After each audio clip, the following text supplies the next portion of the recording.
Welcome to 28 Days and Beyond. Where we our history, our heritage, and our culture. I'm Amari. Charisma. Hello, Amari. Hola. What's going on?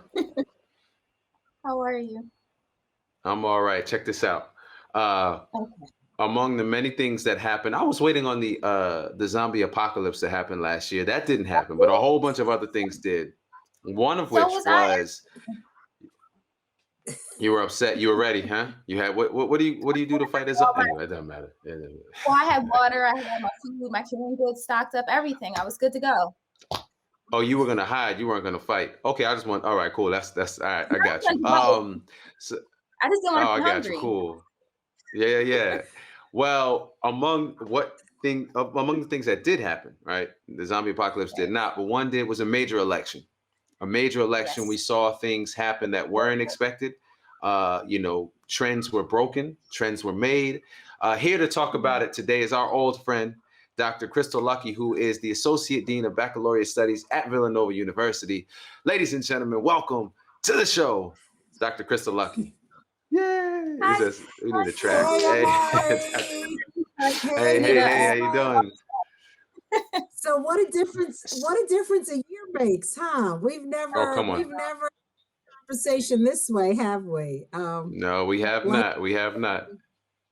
yeah. But So let, can I let's just say let's jump in. before You we got get some into things our on your mind. Yep, please, yeah, please. well, before we get into our conversation, I just wanted to say that the zombie apocalypse did not happen, but if it were to Mhm. happen, I would Yeah. be on the high side. I am not fighting, and I would have all the water, toilet paper, and paper towels that Everything I you need. need. I got Yeah. them.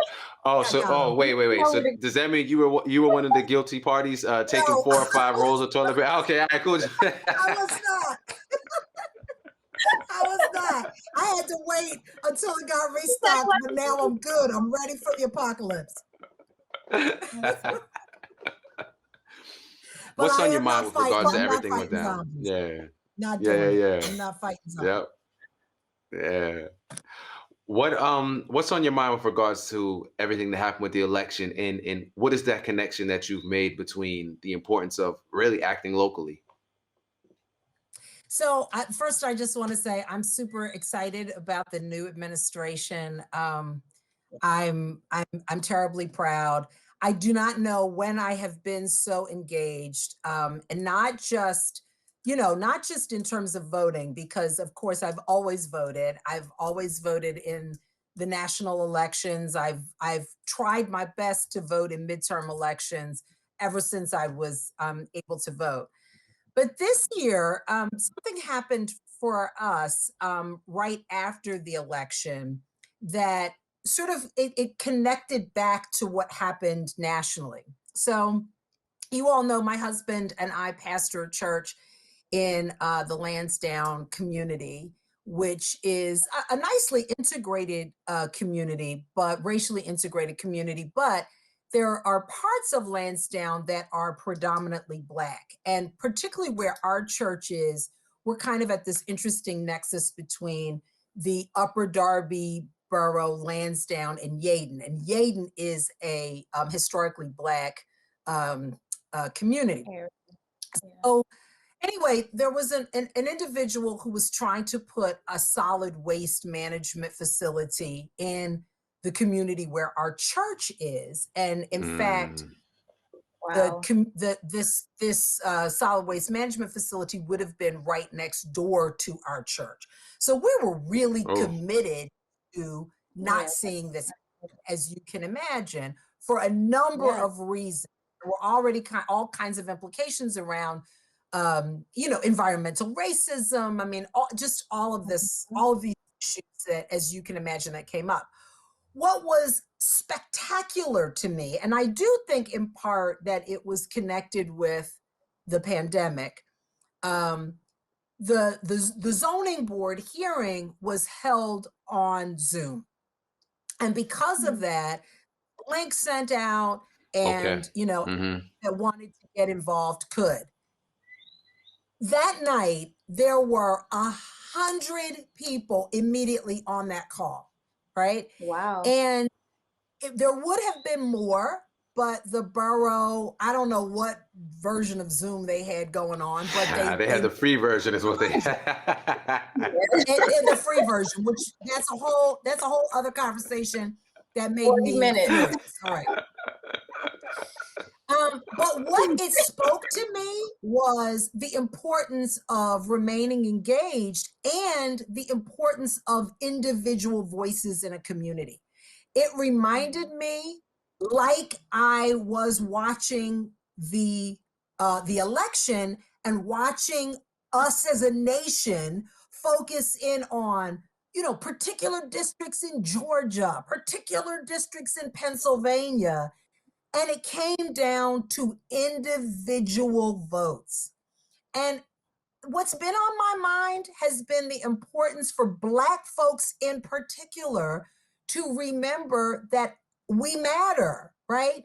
I know we talk a lot about Black Lives Matter, but our vote matters, and we as individuals matter, and we can swing elections, and we can turn the tides of things. So I'll tell you when you all are ready. I can tell you the end of the story. Can I go ahead and tell the end of the story? So normally when we're all together, you all stop me for a break. So I'm gonna go ahead and keep talking.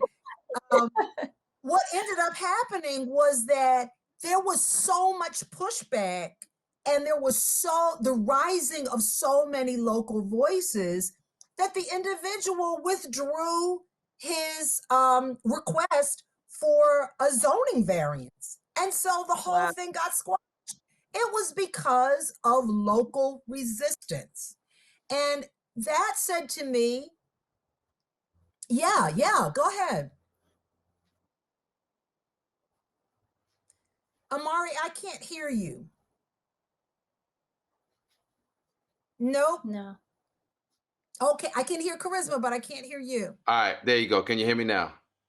Got it. Yeah, you're back. Good, because my question was really good. It was the best, most articulate thing you'd ever heard in your life. But I'll try to re-articulate. Basically, what's coming up for me is, as you're saying, but it could be. Here's an example, right? In this election, we saw, massive hysteria about the idea of absentee ballots. How are we going to negotiate voting during a pandemic? All of that, right?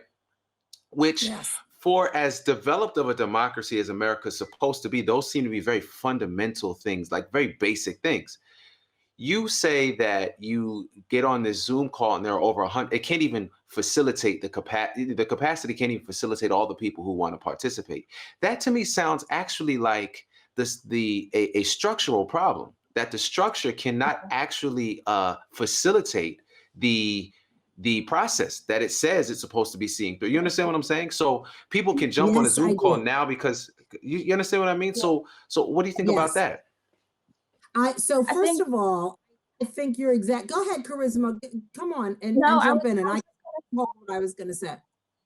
Yeah, I was just going to say to Amari's point, it just goes to show you the power that we do have, because I feel like that conversation was happening a lot in terms of people not being able to facilitate all of our voices and all of us being able to say, like, this is who we're voting for. Because if you look at all of the predominantly Black communities that were largely responsible for Biden and Harris winning this historical election, those are the votes that tried to be, that folks were trying to eliminate intentionally. You're exactly right. So to sort of connect both of your questions. So the night of that zoning board hearing, my husband was in one room on his computer. I was in another room so that we could both log in. Now, we probably could have, gotten on one computer, but we didn't want to do that. And we shouldn't have had to do that, right? But I kept walking back and forth between the rooms, furious about exactly what, Amari, what you brought up. I was like, why isn't system designed so that we don't have this problem? And here's another point. What made you think that somebody was going to try and bring a solid waste management facility into our community and we weren't going to have anything to say? And I think that in part, the problem is folks think that we are complacent. They think that we are not say things. They think that we're just going to sit back and let certain things happen to us in our communities, and we're not going to have a voice. We're not going to raise a voice to say it. And I think Charisma, you're exactly right. Right? The pushback was against the very people who were really going to make a difference. The very people who were going to raise voices and find a way, whether they were going to get out there and vote or whether they were going to put their votes in the mail, right? They were going to, if you give folks a reason to get up out of bed in the morning, they will get up out of bed in the morning, right? But Dr. Lucky, now I'm wondering if that council meeting were held in person as it, previously would have been, would the turnout have been the same? I don't know, Amari, and I've been thinking about that a lot because I do think, so here, let me make another interesting connection. So I think part of what we saw in the summer with what we're calling the summer of racial reckoning, in particular around the murder of George Floyd, that part of why we got the immediate attention on that is because folks were home. Yeah. And they were glued to their computers, they were glued to their televisions, they were glued to their phones, right? And so there very important convergence that happens as a result of the pandemic, and our facility now with online platforms like Zoom, that folks felt comfortable that they could get involved. I'm going to believe that my folks were going to come out for that meeting. I'm going to believe that they were because they were concerned that someone was trying to put a solid waste management facility in their community. And that's what I'm going to say, and I'm going to stick to my story. But certainly. I hope that's the truth. But Dr. Lucky, we thank you so much for coming back and sharing that as always story. The ending of that story turned out the way that it did, and it did because of the power of voices like yours standing up for your community and making sure folks are doing the right thing. So thank you. Can I just say one thing? I just want to say to everybody that's watching, please vote when it's midterm election time. We're going to blink. Midterm elections are going to come up. Don't let sneak up. Happened in the middle of Obama's first term. Don't let that happen. Go out and vote. Pay attention. Stay woke. Stay connected so that we're progressing. Yes. Hey, thanks a lot, Dr. Lucky. Yeah. Thanks for talking to me. No problem at all. Nothing this has been another episode of 28 Days and Beyond. Talk about our history, our heritage, and our culture. We'll see you next time.